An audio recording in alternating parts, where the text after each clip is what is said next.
The conference room door clicked shut 6 inches from my face. Through the frosted glass, I could see the silhouettes of 15 people settling into their seats. My father at the head of the table, Uncle James to his right, my cousin Derek presenting something on the screen. The quarterly strategy meeting for Morrison & Associates, the commercial real estate firm my grandfather had founded 42 years ago. I'd been attending these meetings for 7 years, ever since I'd graduated from business school. Until today. Sarah. My father's assistant, Michelle, touched my arm gently. I'm sorry. He said family only this time. He didn't give me much warning. I nodded, my portfolio bag still in my hand, the quarterly reports I'd spent the weekend reviewing still tucked inside. Did he say why? Michelle glanced at the closed door, lowering her voice. Your cousin Derek is presenting his new development proposal. Something about wanting to keep it confidential until the deal is finalized. Your dad thought it was better to limit the meeting to blood relatives only. I see. I adjusted my grip on the bag. And who's in there besides family? Well, there's your dad, Uncle James, Derek, your Aunt Patricia. Michelle paused, looking uncomfortable. Also Richard Chin from Westfield Capital, Susan Park from the investment committee, and about 8 other external advisors and consultants. But family only, I said flatly. That's what he said. Michelle looked miserable. Sarah, for what it's worth, I think this is ridiculous. You've contributed more to these meetings than half the people in that room. I smiled, the expression not quite reaching my eyes. It's fine, Michelle. If they want family only, that's their choice. I walked down the corridor, my heels echoing on the polished marble floors of the building my grandfather had designed. Morrison & Associates occupied the top 3 floors of the downtown tower. Visible space for a visible company. What wasn't visible was the ownership structure that kept the whole thing running. In the elevator, I pulled out my phone and opened an encrypted app that connected directly to my investment firm Hartwell Strategic Capital. The firm my college roommate and I had started 12 years ago, back when we were 2 ambitious 22-year-olds with more confidence than capital. The firm that now managed $2.3 billion in assets. The firm that, through a carefully structured series of holding companies and investment vehicles, owned 51% of Morrison & Associates. My phone buzzed with an incoming call. I answered as the elevator descended. Hi, Jennifer. Sarah, I saw the board meeting alert for Morrison & Associates, my business partner said, her voice crisp and professional. I thought you were attending today? Change of plans. Dad decided to make it family only. There was a pause. Family only? You're his daughter. Apparently not the right kind of family for this particular meeting. I stepped out of the elevator and headed toward the parking garage. Derek's presenting his new development proposal and they wanted to keep it confidential. The Riverside project? Jennifer's tone sharpened. Sarah, we reviewed that proposal last month. The numbers were questionable at best. If Derek's pushing that through without proper oversight, then that's a decision the family is making, I said, reaching my car. The family that apparently doesn't include me. Another pause, longer this time. When Jennifer spoke again, her voice was careful. Sarah, you know what I'm going to ask. I sat in the driver's seat, not starting the engine. Through the parking garage's concrete pillars, I could see the city stretching out in the afternoon sun. Somewhere up there, in that conference room, my family was making decisions about a company they thought they controlled. Not yet, I said quietly. Let me think about it. You've been thinking about it for 3 years. Ever since your dad started introducing you at company events as my daughter who works in finance, instead of acknowledging what you actually do. He doesn't know what I actually do, Jen. Nobody in that family does. Exactly my point. You own the majority stake in their company, Sarah. You're not some outside investor they can dismiss. You're the reason Morrison & Associates survived the 2022 real estate crash. You're the reason they could expand into 3 new markets. You're the reason their stock price tripled. And they don't even know it. I leaned my head back against the seat. Grandfather knew. Grandfather has been dead for 8 years. He knew before he died. I told him about the investment structure the year before he passed. He understood why I wanted to keep it private. And what did he say? I smiled at the memory. He said, let them underestimate you, Sarah. The best position in any negotiation is the one your opponent doesn't know you're in. Then he laughed and told me I reminded him of his mother. Well, your great-grandmother isn't here to give you advice and neither is your grandfather.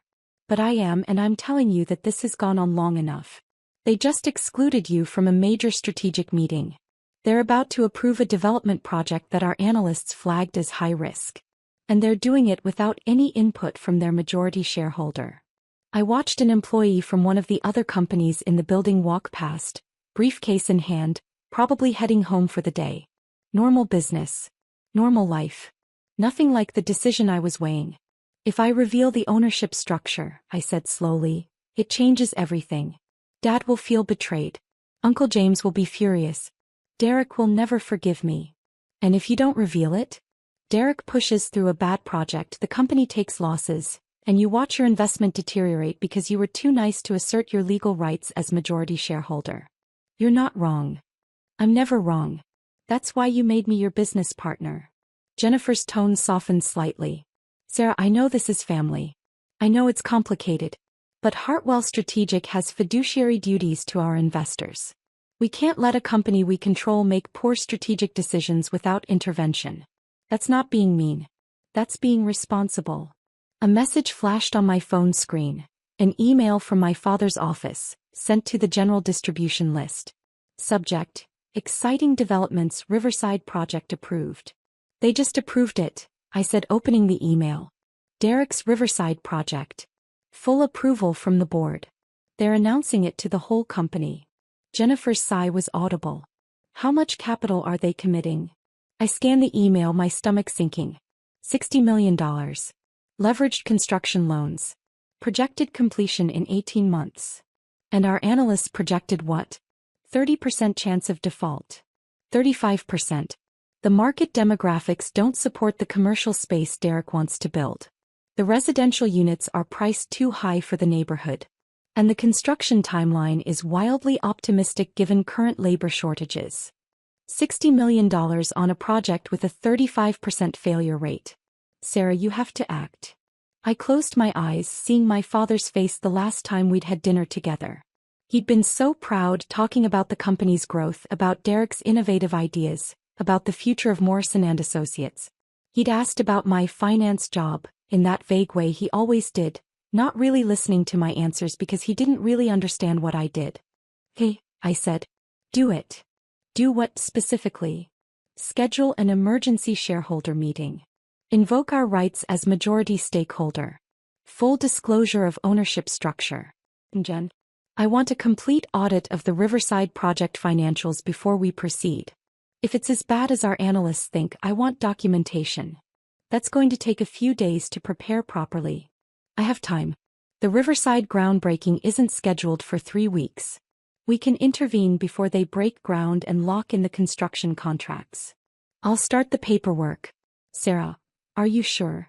I started my car listening to the engine hum to life. No. But I'm doing it anyway. The next 72 hours were a blur of conference calls, legal reviews and strategic planning.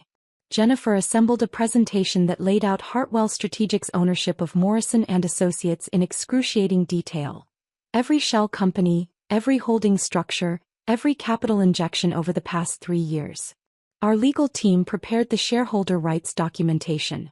Our analysts compiled a comprehensive risk assessment of Derek's Riverside project.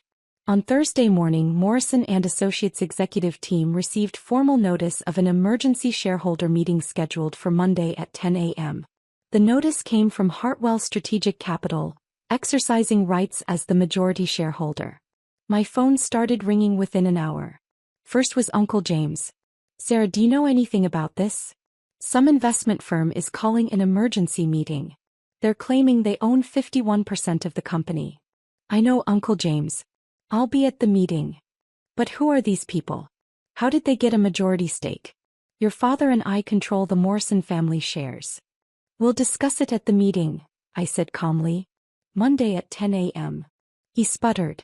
This is highly irregular. Your father is extremely upset. We need to understand who we're dealing with. You will. Monday. Next was Derek, his voice tight with anger. Sarah, my dad just called me. Apparently, we have to postpone announcing the Riverside project because some mysterious investor is making waves. Do you know anything about this? I'll be at the meeting, Derek. That's not what I asked. I asked if you know anything about who's disrupting our business. See you Monday, Derek. My father didn't call until Friday evening. I was at home reviewing the presentation one final time when his name appeared on my screen.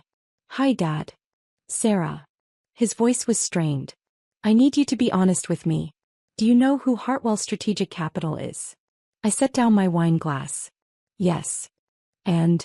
It's my firm, Dad. Mine and my business partner Jennifer's. We started it 12 years ago. The silence stretched so long I thought the call had dropped. Finally, what do you mean, your firm? I mean, I'm the founder and managing partner of Hartwell Strategic Capital. We manage $2.3 billion in assets. And yes, we own 51% of Morrison & Associates. Another long silence. That's not possible. It's documented in the meeting materials you'll receive Monday morning. But I can walk you through it now if you want. Sarah, how could you own 51% of my company? The Morrison Family Holdings. We're 67% of the company 8 years ago, Dad. Right after grandfather died. But the company needed capital for expansion and the family couldn't provide it. So Morrison & Associates issued new shares and sought outside investment. Hartwell Strategic provided that capital through a series of structured investments over 3 years. Those investments gave us majority stake. You're saying you bought my company? I'm saying I invested in a company that needed capital. The company that grandfather built. I made sure it survived and thrived. Without telling me. His voice rose. Without telling anyone in the family? I told grandfather before he died. He knew about the investment structure. He approved. My father knew you were secretly buying the company and he said nothing? He didn't see it as secret, Dad. He saw it as strategic. And he understood why I structured it the way I did. Which was what? To humiliate your family? To take control behind our backs? I stood pacing my apartment. No, Dad. To protect the company while staying out of the family politics. You and Uncle James spent 3 years after grandfather's death fighting over every decision. Derek and Aunt Patricia were pushing for aggressive expansion without proper capital reserves. The company was hemorrhaging money and nobody could agree on a solution. So I provided one. By taking control. By investing capital when the family couldn't. By keeping the company solvent during the 2022 crash. By providing the financial backing for every successful expansion you've celebrated over the past 3 years. Morrison & Associates tripled its stock price, Dad. That wasn't luck. That was strategic investment and careful management. Management we didn't know about. Management you didn't want to know about. Every time I tried to offer financial advice, you told me I didn't understand the real estate business. Every time I questioned a decision, Derek told me to stay in my lane. So I got in my own lane. I just happened to own the road. Dad's breathing was heavy on the other end of the line.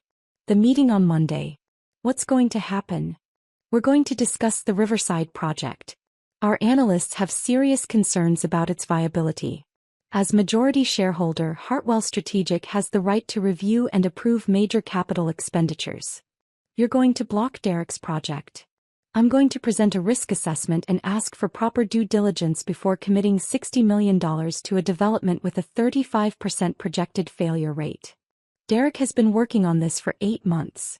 Derek has been working on his vision for 8 months. He hasn't been working on the financial fundamentals. The market analysis is flawed, the pricing is unrealistic, and the construction timeline is fantasy. If Morrison & Associates proceeds with this project as currently structured, it will likely fail.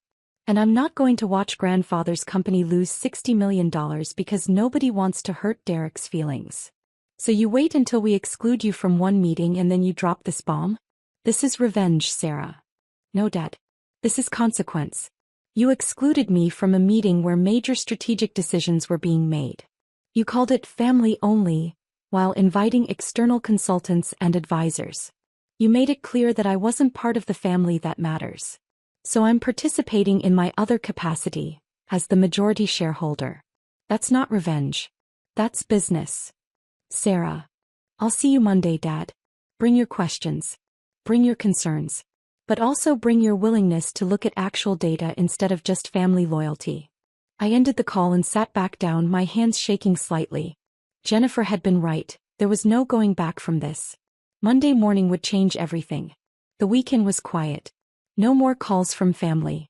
No texts. Just silence. Monday morning arrived cold and clear. I dressed in my most conservative business suit, navy blue, professional, projecting exactly the image I wanted. Serious investor, not apologetic daughter. Jennifer met me in the lobby of the Morrison & Associates building. Ready? No. But we're doing it anyway. That's my Sarah. We rode the elevator up to the executive floor. Michelle was at her desk, her eyes widening when she saw me. Sarah. Your father asked me to tell you the meeting is in the main conference room. I know. Thanks, Michelle. The conference room was already full when we entered. My father at the head of the table, his face carefully neutral. Uncle James beside him, looking like he'd aged 5 years over the weekend. Derek across from them, his jaw tight. Aunt Patricia, my cousin Monica, 3 board members I recognized, and the company's general counsel, Marcus Webb. Jennifer and I took seats at the opposite end of the table from my father. I set up my laptop and connected to the display screen. Good morning, I said, my voice steady. Thank you all for attending on short notice. I'm Sarah Morrison, managing partner of Hartwell Strategic Capital. This is Jennifer Chin, my co-founder and chief investment officer. We've called this meeting to discuss Morrison & Associates' strategic direction and to formally disclose our ownership position in the company. Marcus Webb cleared his throat. Ms. Morrison, we've reviewed the documentation your firm sent over. The ownership claims are extensive. Before we proceed, I need to verify. Everything is verified, Jennifer said smoothly, pulling up the first slide. Hartwell Strategic Capital has provided complete documentation of all investment transactions dating back 3 years. Every share purchase was properly recorded and filed. Every holding company structure has been independently audited. And every legal requirement for disclosure has been met. The slide showed a complex ownership chart with Hartwell Strategic at the top and various holding companies branching down to ultimately connect to Morrison & Associates. In the corner, in clear numbers, 51% ownership. Uncle James leaned forward.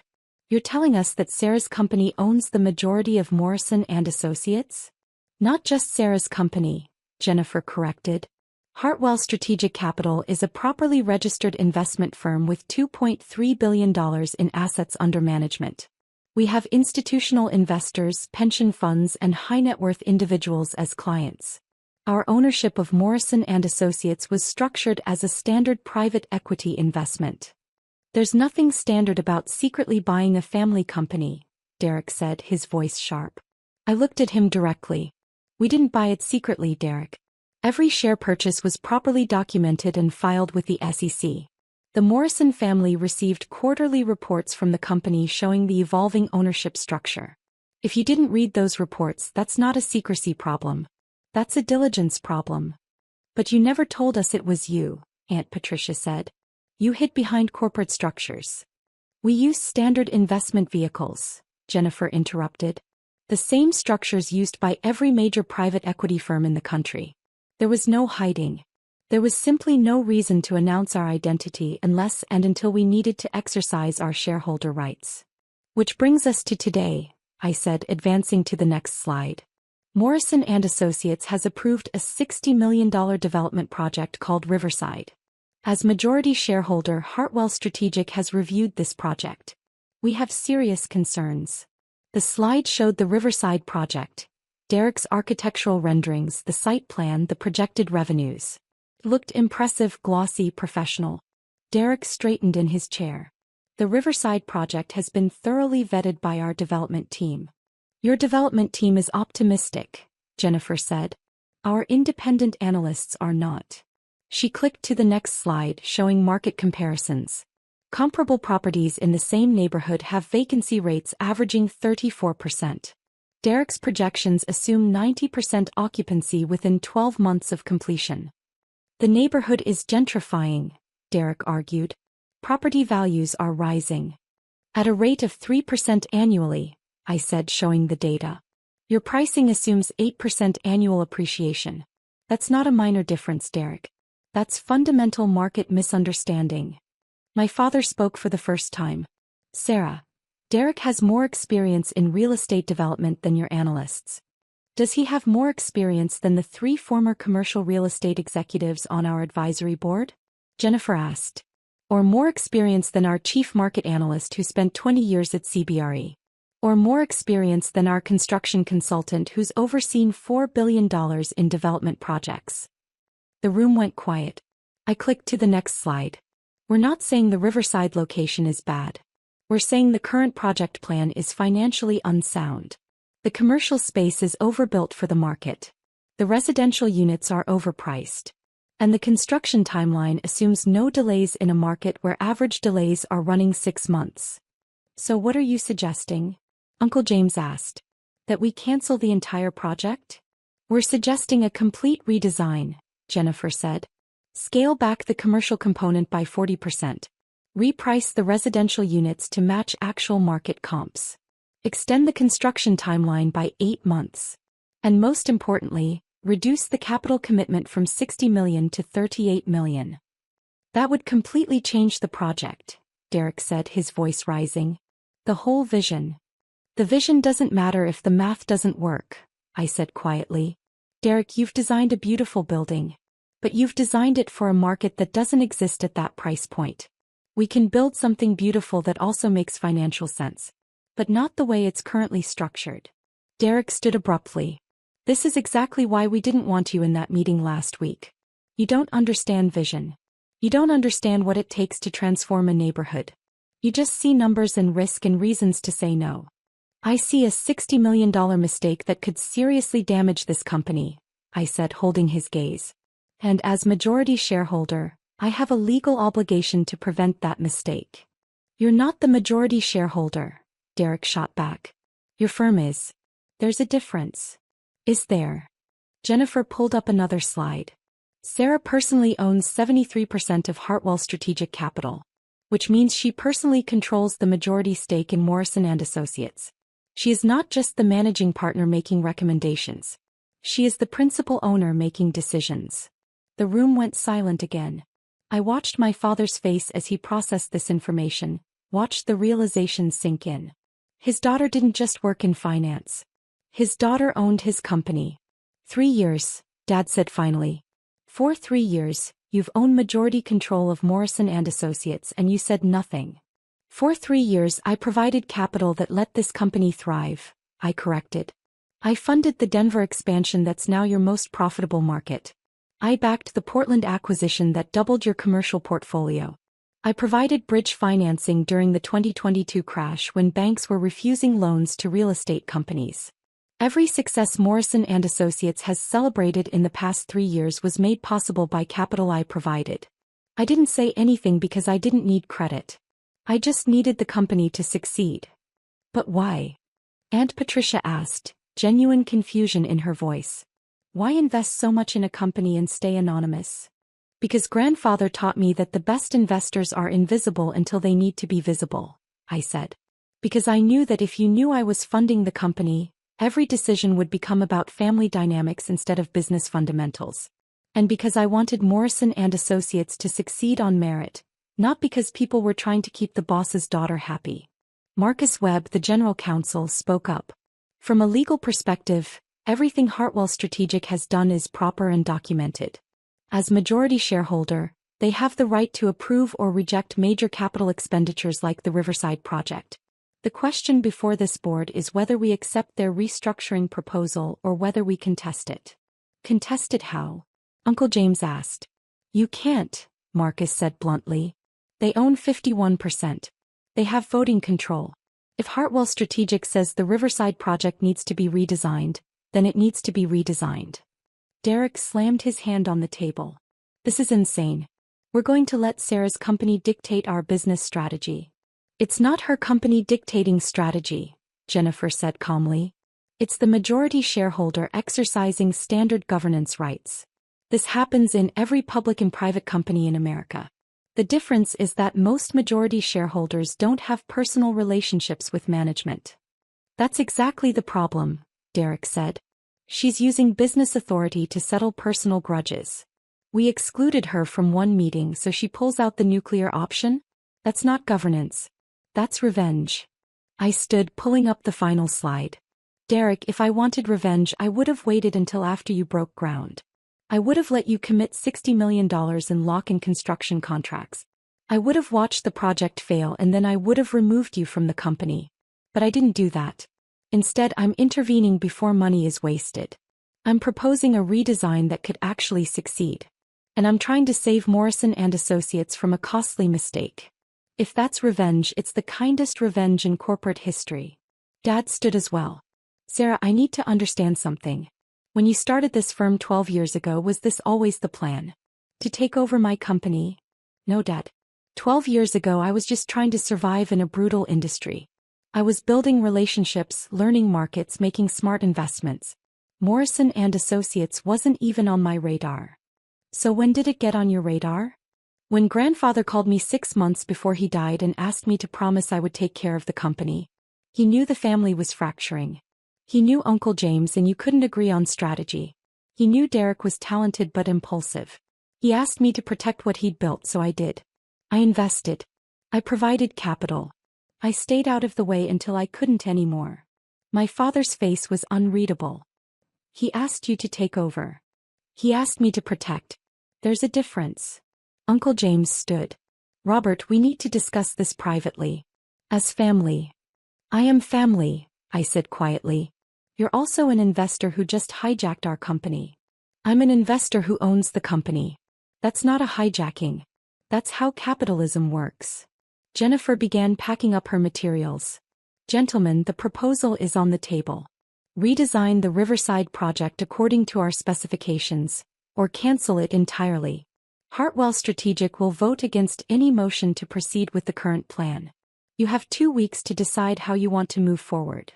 We walked toward the door, but my father's voice stopped me. Sarah, you said grandfather knew about all this. Do you have proof? I pulled a folded letter from my bag. Yellowed paper, my grandfather's distinctive handwriting. He wrote this the week before he died. I've kept it in my office safe. Dad took the letter, unfolding it carefully. I'd read it 100 times, but I still remembered every word. Sarah, by the time you read this, I'll be gone. But I want you to know that I'm proud of what you're building with Hartwell Strategic. Your great-grandmother would be proud too. She was the real business genius in our family, though my father never gave her credit for it. I know you're planning to invest in Morrison and Associates. I know why you're structuring it the way you are. And I think it's brilliant. Let them underestimate you. Let them think you're just the granddaughter who likes numbers.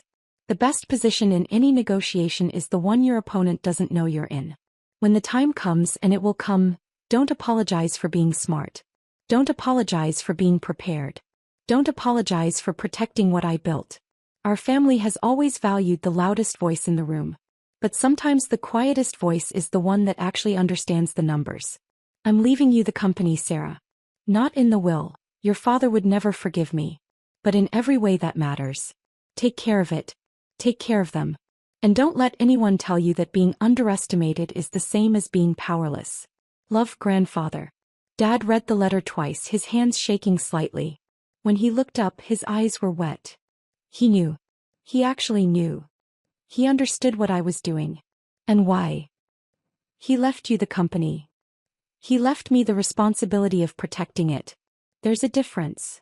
Uncle James took the letter from my father, reading it himself. His face went through several emotions. Shock, anger, resignation, something that might have been respect. We need time to process this, Uncle James said finally. This changes everything. Take your time, I said. But understand that the Riverside project doesn't proceed without redesign. That's not negotiable. Derek was still sitting, staring at the table. I worked on that project for 8 months. I know. And the core vision is good, Derek. The execution just needs refinement. Work with Jennifer's team. Listen to the market analysis.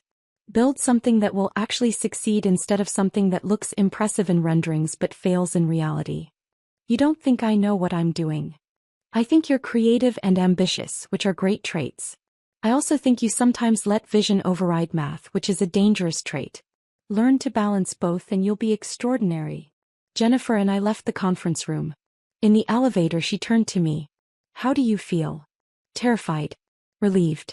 Guilty. Vindicated. All of it at once. That sounds about right. She squeezed my shoulder. You did the right thing, Sarah. Sometimes being family means being honest, even when honesty hurts. My phone buzzed with a text from Michelle. That was the most intense meeting I've ever seen. Also, you're kind of my hero right now. I smiled despite everything. Over the next 2 weeks, the Morrison family went through stages of grief and acceptance. Uncle James tried to rally the family to contest the ownership structure, but Marcus Webb confirmed there was no legal basis for challenge. Derek submitted 3 revised proposals for Riverside, each one slightly closer to our specifications. Aunt Patricia called to tell me I'd broken my father's heart, then called back 3 hours later to apologize and admit she'd been wrong. And Dad was complicated. He showed up at my apartment on a Wednesday evening, looking older than I'd ever seen him. Can we talk? I let him in, poured 2 glasses of wine and sat across from him in my living room. I've been thinking about what your grandfather wrote, Dad said. About letting you be underestimated. About the loudest voice not always being the right voice. Dad. Let me finish. I underestimated you. For your entire life I underestimated you. I saw you succeeding in finance and I thought, I don't know what I thought. That it was nice. Respectable. But not serious. Not like what I did. You built a real estate empire. That is serious. I expanded an empire my father built. You created something from nothing. In 12 years, you built a $2.3 billion investment firm. Do you understand how extraordinary that is? I had good partners, smart advisors, and luck. Stop, Dad said firmly. Stop diminishing what you've done. I did that to you for years and I was wrong. You're not lucky. You're brilliant. And I was too proud to see it. The words I'd wanted to hear for so long, but they came with too much pain attached. Dad, I didn't do this to prove anything to you. I know. That's what makes it worse. You did it because you loved grandfather's company enough to protect it. Even when we shut you out. Even when we dismissed you. You still protected us. I protected the company. There's a difference. Is there? He smiled sadly. Sarah, the Riverside project. Derek presented your redesigned proposal to me yesterday. It's better. Substantially better. The market analysis actually makes sense. The pricing is realistic. The timeline is achievable. It's everything his original proposal should have been. Derek did the work. We just provided the framework. You taught him how to think critically instead of just thinking big. That's a gift. We sat in comfortable silence for a moment. Finally, Dad said, Morrison & Associates needs you. Not just as the majority shareholder. As part of the leadership team. Marcus suggested creating a Chief Strategic Investment Officer position. Someone who oversees major capital decisions and long-term planning.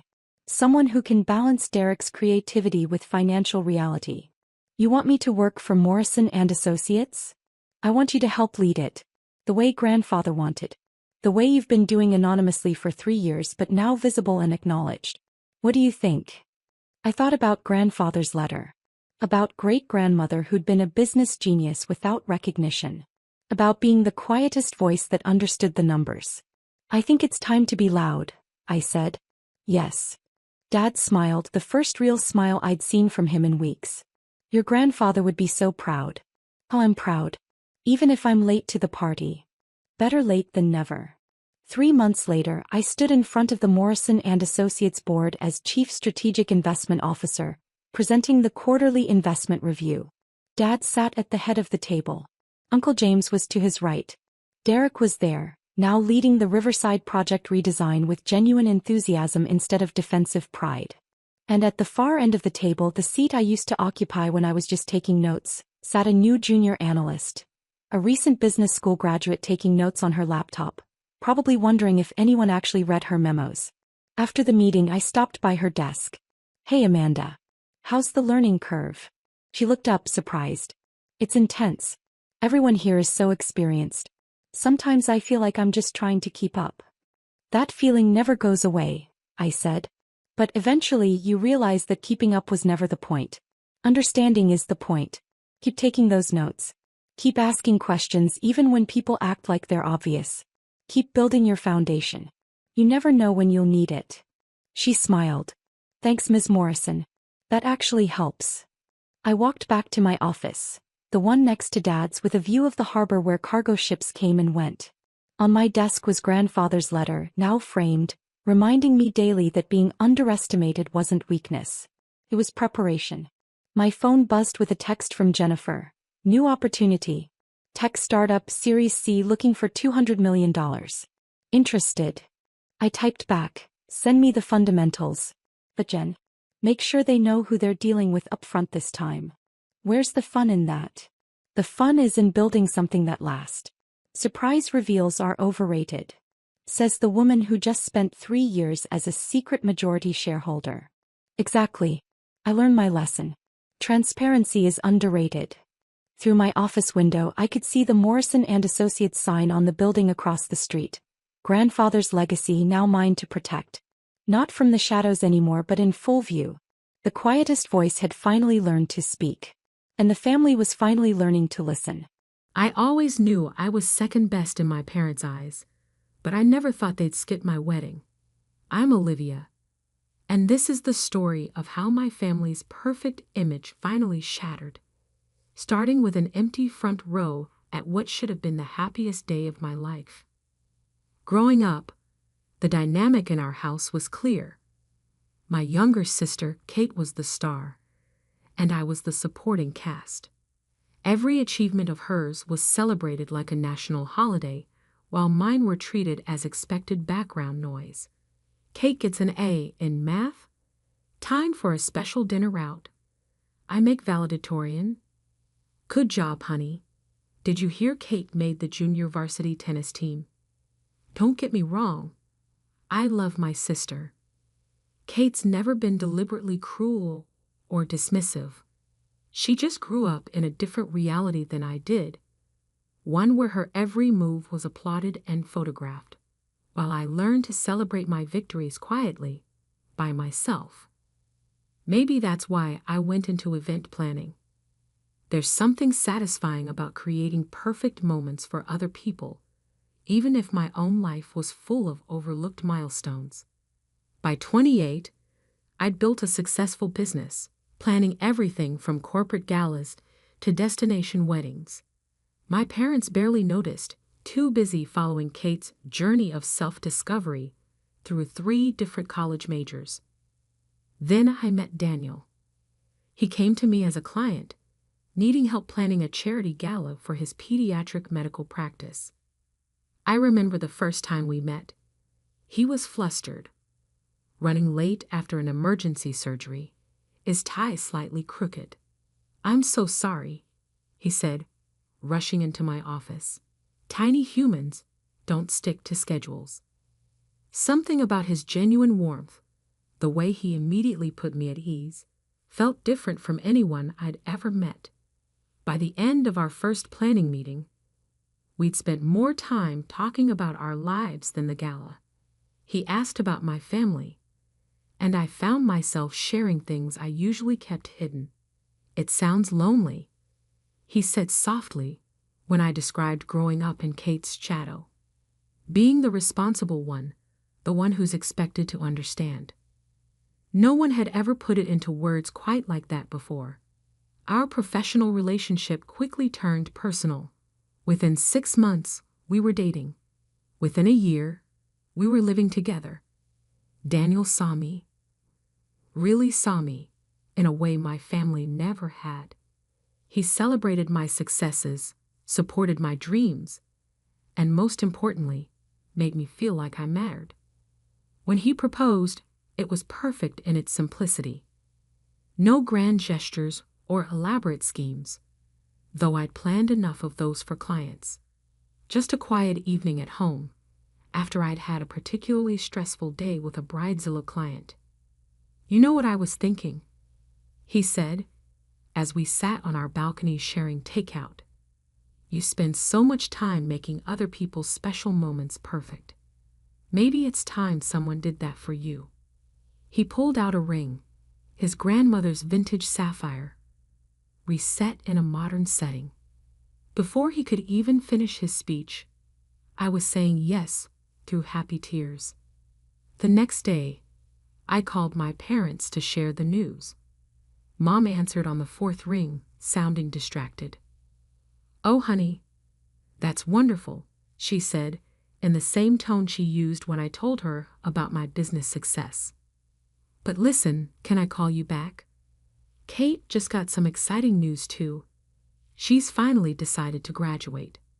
My sister, at 25, had spent 7 years in college, changing majors like most people change clothes. Apparently, she'd finally accumulated enough credits in various subjects to qualify for a degree." "That's great, Mom," I said, trying to keep the hurt out of my voice. "But about the wedding?" "We'll talk soon, sweetie. Kate needs help planning her graduation party. It's such a big achievement for her. You know how much she's struggled to find her path." I hung up feeling deflated. Daniel found me staring at my phone. "They don't deserve you," he said simply, pulling me into a hug. I threw myself into wedding planning, determined to create the perfect day. As one of the top event planners in the city, I had access to the best vendors, the most beautiful venues. We chose a date in late May, a Saturday when the weather would be perfect for our garden ceremony. May 20th. I told my parents over dinner, 6 months before the wedding. "I've already sent you the save the dates." Mom's fork clattered against her plate. "Oh no." "What?" I looked between them, a familiar sense of dread building in my stomach. "That's Kate's graduation weekend," Dad said. "She's finally getting her degree, and the ceremony is that Saturday morning." But the wedding's at 4 p.m., I stammered. "You could do both." "Honey," Mom cut in, using her be reasonable voice. "The graduation is in Boston. We need to be there to help Kate prepare, attend the ceremony, and of course there's the celebration after. We can't possibly make it back in time." "Then come to the wedding instead," I said, hating how small my voice sounded. "It's my wedding day." Dad shook his head. "This is a huge moment for Kate. She's worked so hard for this degree. You understand, don't you? You're so good at handling things on your own." There it was, the familiar refrain. Good, responsible Olivia, who always understands, who never makes waves, who plans everyone else's perfect moments while her own fade into the background. "Can't Kate walk in a different ceremony?" I asked. "Most universities have multiple graduation dates. We can't ask her to do that," Mom said firmly. "This is her moment. She's so excited about graduating with her friends, and you know how she struggles with change."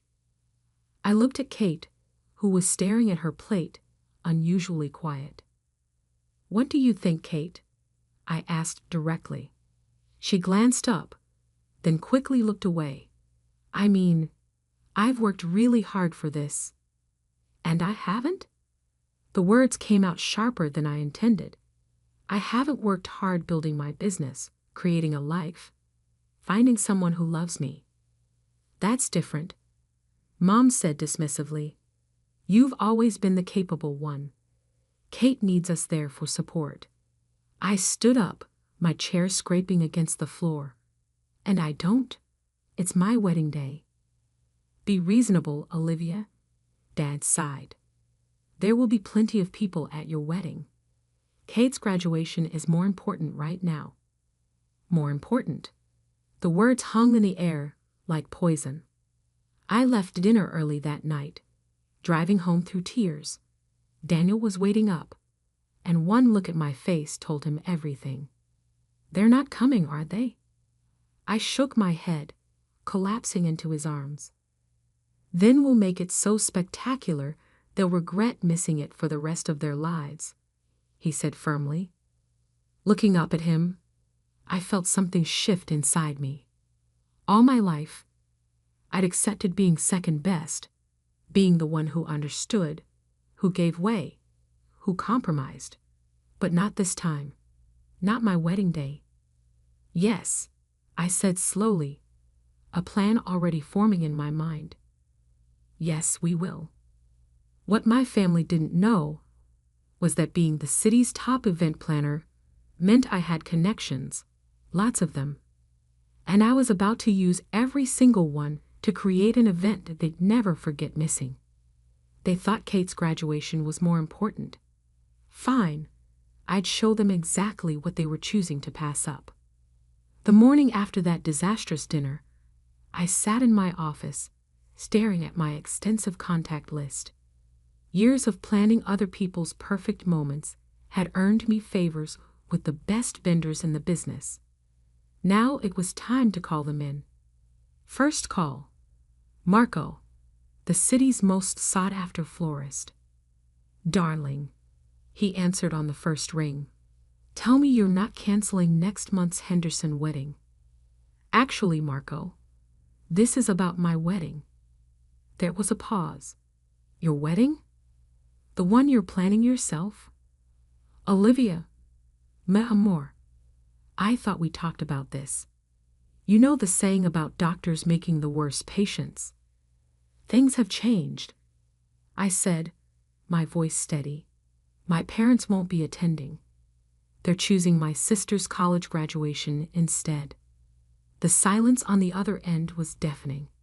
Marco had done the flowers for my sister's last 3 graduation parties, the one celebrating her switching majors.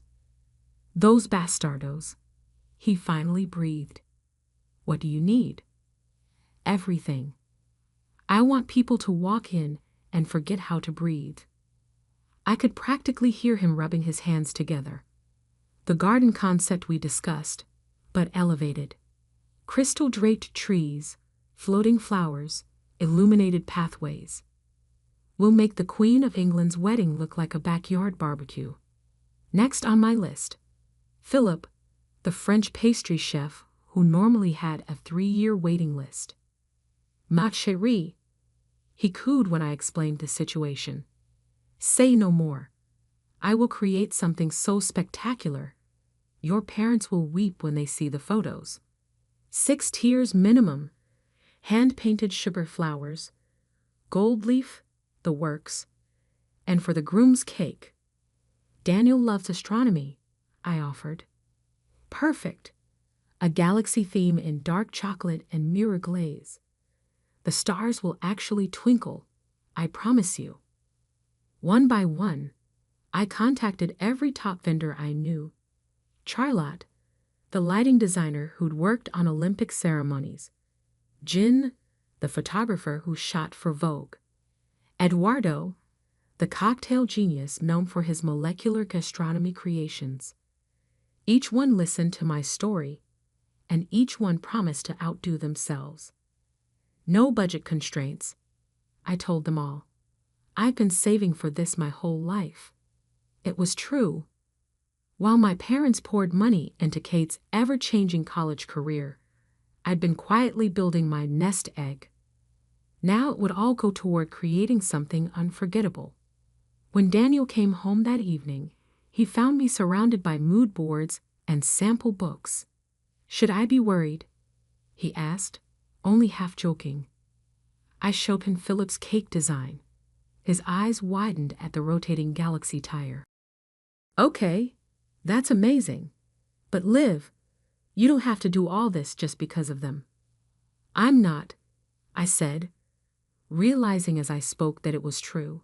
I'm doing it for us.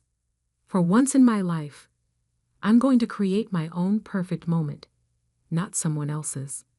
He kissed my forehead. As long as you still show up to marry me, the rest is just details. But the details were everything. Over the next few months, I threw myself into planning with an intensity that surprised even me. The garden venue was transformed into an ethereal wonderland. Marco's team created a canopy of crystal-draped cherry blossom trees that would light up as the sun set. Charlotte designed a lighting system that would make the entire garden seem to glow from within. The invitations alone were works of art, hand-calligraphed on handmade paper, with pressed flowers and gold leaf accents. I sent my parents' invitation via registered mail requiring a signature. They needed to actively choose to reject it. When it came back with my mother's signature, I filed it away carefully, evidence of their choice. The RSVPs started pouring in. My vendor's appreciation for the situation had spread through the industry grapevine, and suddenly everyone wanted to be part of this wedding. Celebrity photographers offered to second shoot for Jin. Award-winning musicians asked to perform at the ceremony. My mother called occasionally, always with the same message. I hope you understand why we can't be there. Kate needs us. Each time, I responded with detailed updates about the wedding plans. The hand-painted dance floor is being installed next week. The vintage champagne is being flown in from France. The string quartet that plays for the royal family is learning Daniel's favorite song. I could hear her hesitation growing with each call. Good. Then came the society page coverage. One of my regular clients was a magazine editor, and she was determined to document every aspect of the planning process. Modern Cinderella plans her own fairy tale, read the first headline. Photos of the preparations appeared weekly, the custom-designed bridesmaids' dresses, the hand-forged ceremony arch, the preview of Philip's spectacular cake. Did you see this week's article? I asked Mom during one of her calls. They're comparing it to Grace Kelly's wedding. Isn't that amazing? Olivia, she said slowly, don't you think this is getting a bit excessive? Oh no, I replied sweetly. This is just the beginning. 3 weeks before the wedding, Kate called. She'd never been one for confrontation, preferring to let our parents fight her battles. So this was unexpected. Liv, she said, her voice small. I saw the magazine coverage. It looks incredible. Thank you. I talked to my advisor. There's another graduation ceremony in July. I could switch. Don't bother. I cut her off. It's too late. The plans are set. Mom and Dad feel terrible. No, they don't. They feel uncomfortable because people are talking. Because for once, they can't control the narrative about our perfect family. She was quiet for a moment. I never meant to always come first. But you did, and you let it happen. And now you all get to live with that choice. The week before the wedding, my phone was flooded with messages from relatives and family friends, all variations on the same theme. How can you go through with this without your parents there? Can't you postpone it? Family should come first. I forwarded them all to a special folder labeled, For Later.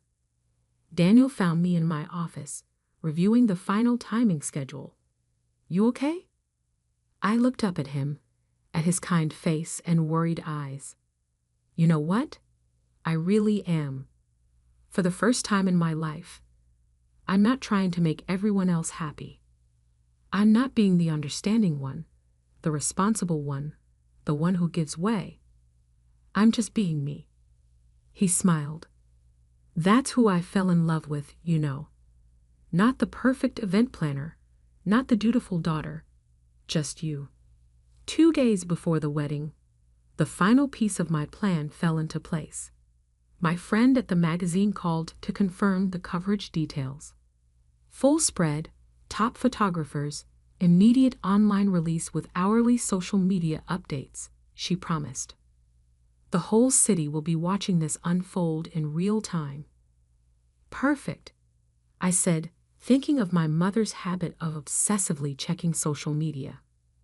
Make sure you get lots of shots of the empty seats in the front row. The day before the wedding, I received a text from my father. It's not too late to change the date. I sent back a photo of the garden setup, the thousands of twinkling lights, the crystal trees, the floating candles in the reflection pool. You're right, I wrote.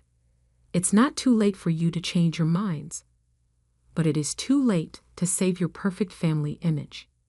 He didn't respond. That night, at the rehearsal dinner, Daniel's parents gave a beautiful speech about welcoming me to their family.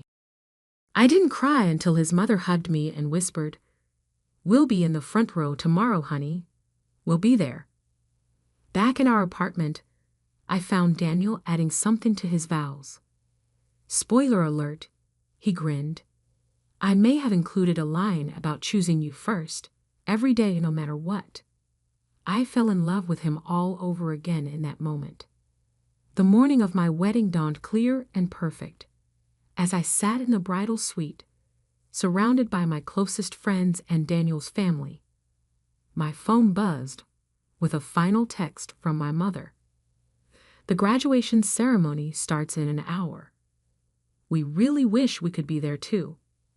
I looked at myself in the mirror, already in my hand-beaded gown, my hair and makeup perfect, and typed back 3 words, "No, you don't." Then I turned off my phone. It was time for my moment, and I wasn't going to let them dim it anymore. As I stood at the entrance to the garden, waiting for my cue to walk down the aisle, even I was stunned by how everything had come together. Marco's crystal-draped trees sparkled in the late afternoon sun, their branches heavy with thousands of white orchids and roses. The pathway before me was lined with illuminated glass orbs that seemed to float just above the ground, creating a river of light leading to the altar. Daniel's father appeared at my side, looking dashing in his tuxedo. After my parents made their choice, he had quietly offered to walk me down the aisle. "Every bride deserves someone by her side for that walk," he'd said. "Ready, sweetheart?" he asked now, offering his arm. I took one last look at the empty seats in the front row, the seats that should have held my family. Someone had placed a single white rose on each chair, making their absence even more striking. Perfect. "Ready?" I said, taking his arm. The string quartet began playing their custom arrangement of "A Thousand Years." Not the typical wedding version, but a haunting, ethereal adaptation that filled the garden like a spell. As we appear at the end of the aisle, 400 guests rose to their feet, gasping audibly at the sight. I'd chosen a dress that would photograph spectacularly, a custom-designed masterpiece with a bodice covered in handsome crystals that caught the light with every movement, creating the illusion that I was wrapped in starlight. The cathedral-length veil, edged with delicate lace that had taken artisans 3 months to create, floated behind me like a cloud. But it was Daniel's face that made me catch my breath. He stood at the altar, tears streaming unashamedly down his cheeks, looking at me like I was every star in the sky. In that moment, I forgot about my parents' empty seats, forgot about revenge and perfect moments and society page coverage. All I could see was him. The ceremony was everything we'd planned and more. As we exchanged our vows under an arch of floating candles and cascading flowers, Charlotte's lighting design shifted subtly, bathing us in a warm golden glow that made everything feel dreamlike. Jin's cameras clicked constantly, capturing every perfect detail. "I choose you," Daniel said in his vows, his voice carrying clearly across the hushed garden. "I choose you first, every day, above all others. I choose you when it's easy and when it's hard. I choose you when the whole world tells us we're wrong. I choose you, Olivia, forever." I saw his mother dab at her eyes in the front row, right where she promised she'd be. The reception was a masterpiece of timing and spectacle. As the sun set, thousands of tiny lights hidden throughout the garden began to twinkle on, transforming the space into an enchanted forest. Philip's cake was unveiled to audible gasps, 6 tiers of hand-painted sugar flowers and gold leaf, with that magical rotating galaxy tire that actually seemed to contain its own universe. Eduardo's signature cocktails changed color as they were poured, each one telling its own story. The dance floor, hand-painted with a design that echoed the stars in my dress, lit up in patterns that followed the dancers' movements. Every detail was captured, photographed, documented, and immediately shared across social media platforms. I knew my mother would be obsessively checking her phone during Kate's graduation celebration. I imagined her watching the spectacle unfold in real time, seeing what she'd chosen to miss. The magazine's social media team was doing an exceptional job, posting stunning photo after stunning photo, each one more magical than the last. At midnight, just as the party was hitting its peak, my phone buzzed with a text from Kate. "Mom's been crying for hours. The graduation party is ruined. This isn't what I wanted." I handed the phone to Daniel without reading her message. "Deal with this for me?" He nodded, tucking the phone away. This was my moment, and I wasn't going to let them intrude on it anymore. The next morning, as Daniel and I prepared to leave for our honeymoon, the magazine's coverage was already going viral. "Wedding of the Century," the headlines proclaimed. "Event planner's dream wedding sets new standards." Photos of the empty front row chairs with their solitary roses were featured prominently, with captions that told the story of parents who chose to skip the most spectacular wedding the city has ever seen for a college graduation. The society pages were brutal in their commentary. In an era where family values are supposedly paramount, one columnist wrote, "What does it say when parents choose to miss this once-in-a-lifetime celebration? One can only imagine the regret they must feel watching these incredible images from afar." My parents' social circle was merciless. Their phones were flooded with messages from friends and acquaintances, all expressing variations of shocked disbelief. "How could you miss this? What were you thinking? Your own daughter's wedding." Their carefully cultivated image of the perfect family was shattered. No one wanted to hear about Kate's graduation, not when they could talk about the wedding that looked like it came straight from a fairy tale, the wedding her own parents chose to miss. My mother tried calling repeatedly as Daniel and I boarded our flight to Bali. I let each call go to voicemail, saving them in that special folder labeled "For later." "Olivia, please," she begged in one message. "We made a terrible mistake. We should have been there. Please call us." "The photos are incredible," Kate said in her message. "I should have switched ceremonies. I'm so sorry." "We didn't realize," Dad's voice cracked in his message. "We didn't know it would be like this." But that was the point, wasn't it? They never realized, never knew, never saw me. They'd spent so many years looking past me, choosing Kate, assuming I would understand and accept and give way. They never imagined I could create something so spectacular, something they'd regret missing for the rest of their lives. 2 weeks later, lounging on a beach in Bali, I finally read through all their messages. There were hundreds of them, each one more desperate than the last. The full impact of what they'd missed was hitting them hard.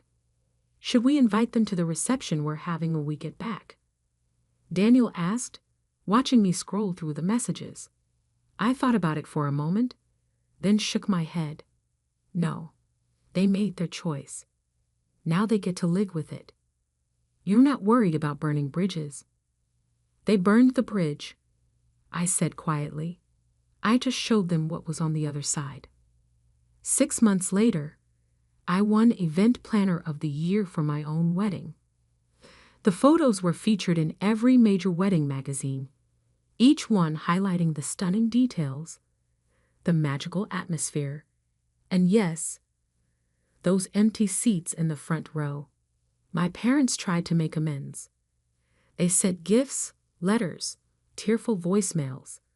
Kate switched to part-time studies and moved back home, her own perfect daughter image tarnished by the backlash. Their social life became awkward, every event a reminder of the wedding they chose to miss. You could forgive them, Daniel suggested one night, watching me delete another series of apologetic texts. I could, I agreed. But you know what? I don't want to. For once in my life, I'm not being the understanding one. I'm not smoothing things over or making excuses for them. They chose Kate's 5th graduation over my wedding. They can live with that choice forever. A year after our wedding, I received a call from a prestigious client who had seen my wedding photos. I want exactly that, she said. That level of magic, that attention to detail. Money is no object. As I began planning her event, I realized something. My wedding hadn't just been about revenge. It had been about finally stepping into my own light, about creating something spectacular without dimming it to make others comfortable. It had been about choosing myself, just as Daniel chooses me every day. My parents still try to reach out occasionally. Last week, Mom left a message about how they're ready to move forward as a family. I saved it in my special folder with all the others. A reminder of the day they thought my wedding was skippable and how spectacularly wrong they were. Some people say I'm being too harsh, that family deserves forgiveness. Maybe they're right. But as I look through our wedding albums, at the pure joy on our faces, at the magic we created, at the empty chairs that tell their own story, I know I made the right choice. Sometimes the best revenge isn't about hurting others. It's about showing them exactly what they chose to miss. And sometimes the most perfect moment comes not from being chosen, but from choosing yourself. My name is Olivia Nelson, and I've recently hit the milestone of turning 30. Today, I want to share a pivotal moment in my life. I have an older brother named Scott, 2 years my senior. From a young age, Scott embodied what many would call a pretty boy. His features were sharply defined, and his handsome face often sparked rumors in our neighborhood about talent scouts from modeling agencies seeking him out. He was the quintessential heartthrob, likable, intelligent, and quick-witted. Our parents and the adults around us all adored him. On the flip side, I seemed to be the odd one out in our family, always carrying a bit of extra weight. Despite having similar facial features to Scott, being chubby detracted from any charm I might have had. I was reserved, not particularly engaging, and tended to keep to myself, missing out on the accolades showered upon my brother for his intelligence. It didn't take long for people to start labeling us as polar opposites, a contrast that seemed to be echoed by our parents. As we grew, the differences in treatment became increasingly evident. While Scott received praise and attention, I often felt overlooked. Hand-me-downs became my norm, even down to ill-fitting shoes that caused me to stumble more times than I care to remember. The only thing I cherished was a backpack given to me by my grandparents before they passed away, a rare gift just for me. As Scott advanced to a prestigious private middle school, my parents beamed with pride, while I found myself relegated to a public school with minimal expectations placed upon me. Money for my education was deemed too scarce, a stark reminder of where I stood in my parents' eyes. I began to question why I was the only one treated differently, but my inquiries fell on deaf ears. Puberty brought with it a growing awareness of the disparities in our household. My mother's priorities seemed to lie elsewhere, leaving me to tend to chores while she socialized with friends. Even when I sought solace in friendships, my father's retort was always the same. What about the household chores? Scott, bless him, tried to intervene on my behalf, but his efforts fell short against the indifference of our parents. As Scott focused on his high school entrance exams, his presence in our home dwindled, leaving me to navigate the tumultuous waters of adolescence alone. The absence of my parents at parent-teacher meetings became the norm, a stark reminder of where their priorities lay. In 3 years of middle school, they attended just one meeting, a telling sign of the divide within our family. When I was in my first year, my parents attended the parent-teacher meeting, but during my second year, they stopped coming. By the crucial 3rd year, when exams were just around the corner, they still didn't show up. My homeroom teacher expressed concern about possible issues at home, but I dismissed it. Although I recognized that my situation was far from normal, I didn't face physical abuse from my parents. I struggled to articulate the ongoing emotional distress I was experiencing. Admitting that my own parents didn't seem to care for me felt too humiliating. The incidents continued, with one particularly hurtful occurrence on New Year's Eve. At the end of that year, my parents took my brother to my mom's hometown, leaving me behind. Up until then, I had always been included in these trips, but that year they told me, "You're a student preparing for exams, so stay home and study." It felt like just an excuse, as if they simply found me bothersome. Alone on New Year's Eve, I didn't want to ask my friends to hang out, as it would reveal how isolated I was. Instead, I stayed home, keeping my feelings inside. I watched the Grammys, switched to the New Year's Eve specials, and went to bed after shedding a few tears. The next morning, I was startled awake by the insistent ringing of the doorbell. It was too early for my family to be back, so I anxiously checked the doorbell camera. To my surprise, my uncle and aunt from my mom's side stood at the door. I rushed over, my hair a mess from sleep, and asked them what was going on. "Olivia, you need to leave this house," my uncle stated firmly. "We've already spoken with your mother, and we'll handle the paperwork. Don't worry." I was stunned by his abruptness and struggled to process what he was saying. "Wait, what do you mean?" I asked, thrown off by his demeanor. "Olivia, we want you to become our daughter, if you don't mind," my aunt said gently, her eyes filling with tears. "We don't have children of our own, but we've always thought of you as our daughter since the day you were born." At the time, I couldn't grasp the full scope of the situation. My aunt and uncle, who were unable to have children due to illness, had always doted on me whenever they visited. They cared for me deeply and had often criticized the way my parents treated me. While my parents were preoccupied with my older brother, my aunt played with me and my uncle showered me with the latest treats and adorable clothes. My fondest memories were with them, far more than with my parents.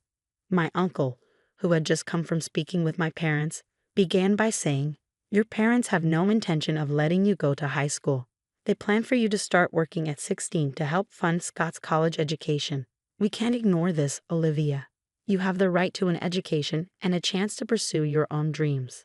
I was shocked and hurt by the revelation that my parents were willing to sacrifice my future for my brother's benefit. It explained why they hadn't attended any parent-teacher meetings in recent years. They simply weren't invested in my aspirations. As I crumbled under the weight of this news, my aunt and uncle knelt beside me, offering comfort. "We may not be your biological parents, and you might feel uncertain about this, but we will ensure your happiness," they assured me. Tears welled up in my aunt's eyes as she hugged me tightly, both of us overwhelmed with emotion. "Olivia, you have the right to be happy, and we should have come for you sooner. If you're okay with it, we want you to become our daughter," my uncle added, his gaze intense and earnest. As I listened to their heartfelt words, I realized this was the first time I had ever felt truly wanted by adults. Though I was just over 10 years old, I knew what I needed to choose for my own future. I made the decision to officially become their adopted daughter. Fast forward 10 years since they welcomed me into their home, my aunt and uncle have poured boundless love upon me and filled my life with countless joyful experiences. My aunt delighted in selecting clothes for me, treating me to shopping sprees on holidays, while my uncle, who had always longed for father-daughter bonding, saved a bottle of wine from the year I was born for my 21st birthday celebration. Together we embarked on memorable trips, with my uncle's childlike enthusiasm leading us to zoos and aquariums, even during my high school years. These moments were etched in my heart as irreplaceable treasures, experiences I never shared with my biological parents. Initially, I referred to them as aunt and uncle, but over time, they became my parents in every sense. Now, I address them as mom and dad. It was through them that I learned of the hurtful remarks my biological parents made when they visited, belittling my appearance and intelligence. Hearing this fueled my aunt and uncle's determination to provide me with the love and support I deserved. When my parents threatened to deny me a high school education, the idea of adoption surfaced, thanks to my aunt's sober intervention on New Year's Eve. I am forever indebted to my aunt, who rushed to my side that fateful night, and I am determined to repay my wonderful parents for their unwavering love and sacrifice. I endeavored to excel in my studies, setting a goal to build a future that would make my aunt and uncle proud. Despite the challenges I faced during my high school entrance exams, I persevered, driven by the desire to honor their kindness. Entering a prestigious public university was a significant achievement, but it was only the beginning of my journey to repay my parents' love. With dedication and hard work, I obtained a weather forecaster license during my college years and now proudly appear on television as a weather forecaster. Yet even as I pursue my dreams, my ultimate goal remains unchanged: to ensure my parents' comfort and happiness in the years to come. I wanted to make my aunt and uncle proud, so I dedicated myself to dieting and exercising. Now I've earned the nickname the Beautiful Weather Forecaster. Reflecting on my journey, I realize I always shared my brother's good looks and had the potential to be just as attractive. My aunt and uncle have always expressed pride in me, but now I feel I have truly become a daughter they can be genuinely proud of. I have so much gratitude to repay, and I'm determined to keep pushing myself to excel. Just as I was thinking about how much I've achieved, my biological parents suddenly appeared before me. "Olivia, you've grown so much. You've become such a fine young lady," they exclaimed, tears in their eyes as they embraced me. I was leaving the TV station to get into my car when this happened, and I was taken off guard. It had been so long since I'd seen them that I barely recognized them at first. "We were shocked to see you on TV," Scott said. "It was Olivia. We never expected you to become such a beautiful woman and a weather forecaster." "That's incredible," my father said, patting me on the shoulder as if I were still his daughter. "Yes, just as expected of our daughter. We are so proud," they continued. I couldn't hide my displeasure and glared at my parents, but they seemed unbothered by my reaction. "Since we're here, why don't we have a meal at the fancy restaurant just down the street? You must be earning a lot as a weather forecaster, right?" they continued.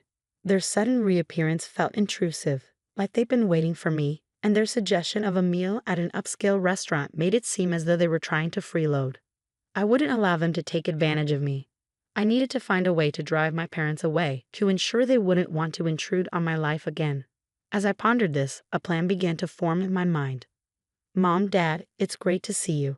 But I actually have another job today, so I can't go out to eat." "Sorry," I lied smoothly. Of course, I didn't have another job lined up, but I did have a plan involving my beloved aunt and uncle.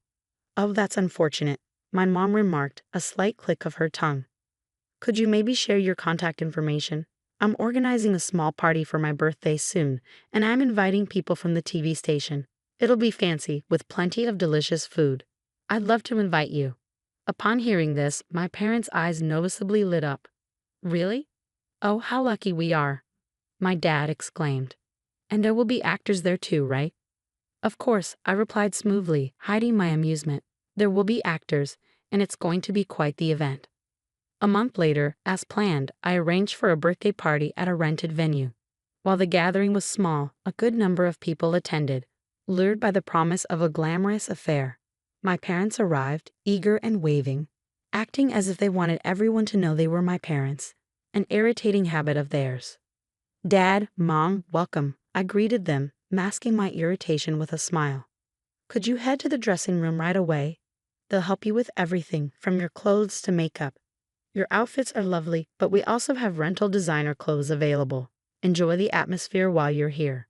At my suggestion, my parents' faces lit up with joy, their excitement palpable. It was clear they couldn't wait to try on the designer clothes. Oh, how easily they were swayed by the allure of luxury. "I hardly ever get the chance to wear these outfits. I wonder if they'll suit me," my mom remarked with a chuckle. "Haha, Mom, you've put on a little weight," my dad teased. "Oh, stop it," she scolded. While they exchanged banter, I offered them flattery, saying, "You both still look young and beautiful, so anything will suit you."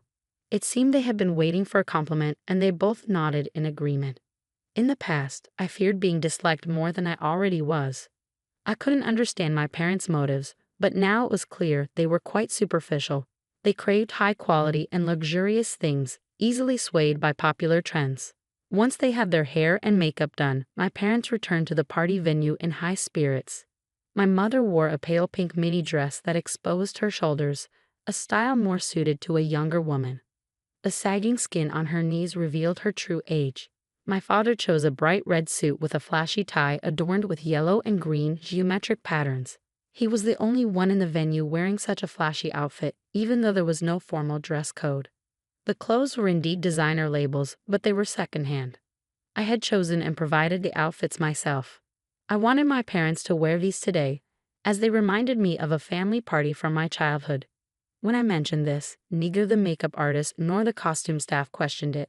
In truth, I had no memories of attending such a party with my parents, but my parents believed anything labeled designer without question. In the past, my parents would heed my exceptional brother's words, so long as they weren't about me. Now, they were the ones on the receiving end of my praise, with the label of outstanding now applied to me. As the party began, it was my turn to take the stage and deliver a speech as the guest of honor. Before I went up, I addressed my parents. "I have a message for both of you in my speech today, so please listen carefully," I said as I held their hands. They looked at me with surprise and asked, "What?" But their expressions remained happy as I ascended the stage. "Thank you all for joining me at my birthday celebration today. I'd also like to express my gratitude to everyone who helped organize this event." I began formally. My friends teased me, calling out, "You're so formal. That's not like you." I jokingly replied, "I'm just being myself," before turning to address my parents. "They're here today, right over there," I said, pointing in their direction. The lighting staff spotlighted my parents as I continued. "These are the same parents who had the audacity to appear on TV and even set an ambush for me, despite abandoning me during my teenage years." A murmur spread through the crowd at my statement, as I had never discussed my past with anyone other than close friends. "Olivia, how could you say such a thing?" my mother exclaimed, jumping up while my father remained stunned into silence. Since I was old enough to start kindergarten, these two constantly compared me to my high-performing older brother, Scott, and always favored him over me, I explained.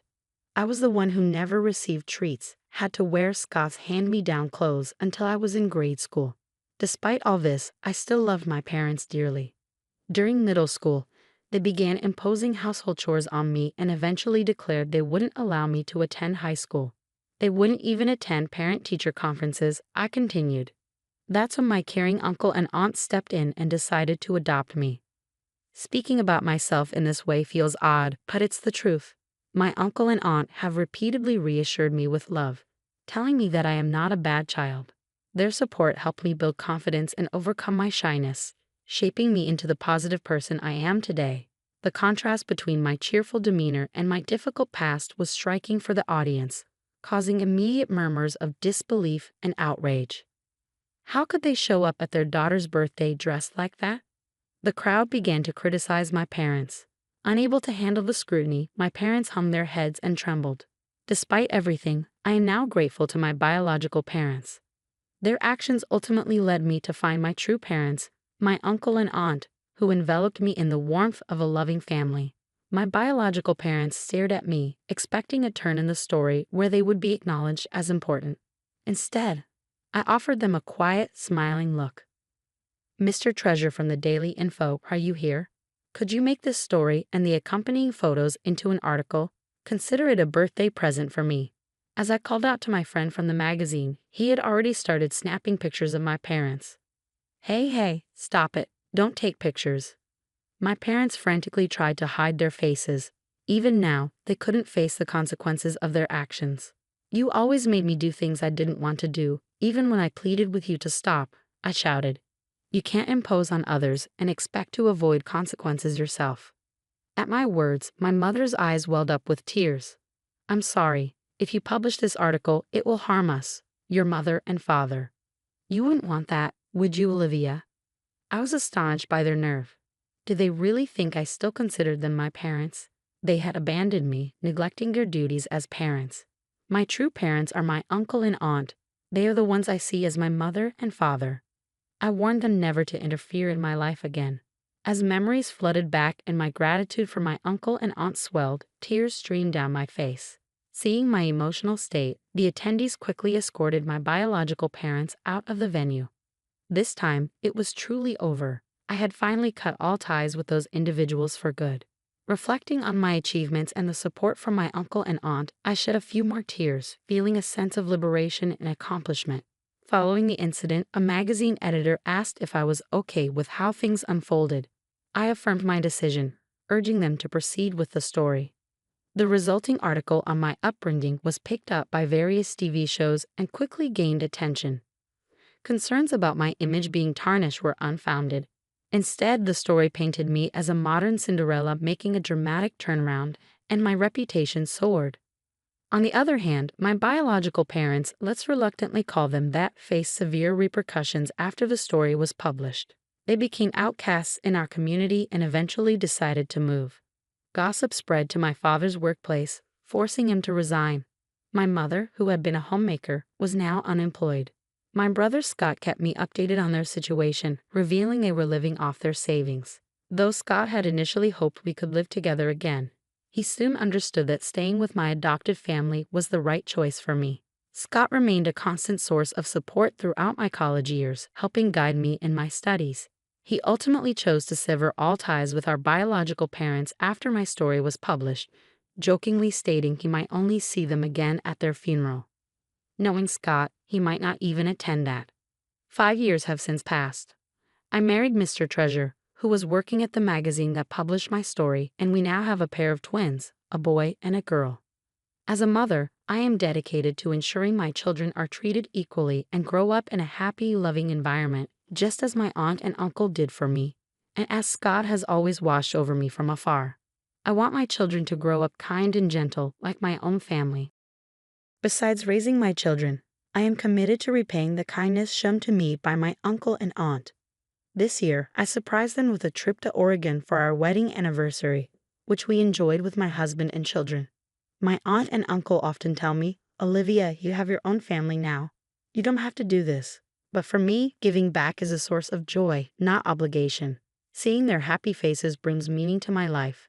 I tell them not to steal my pleasure as I plan our next surprise, maybe a luxurious hotel stay for the whole family. There is still so much we want to do as a family.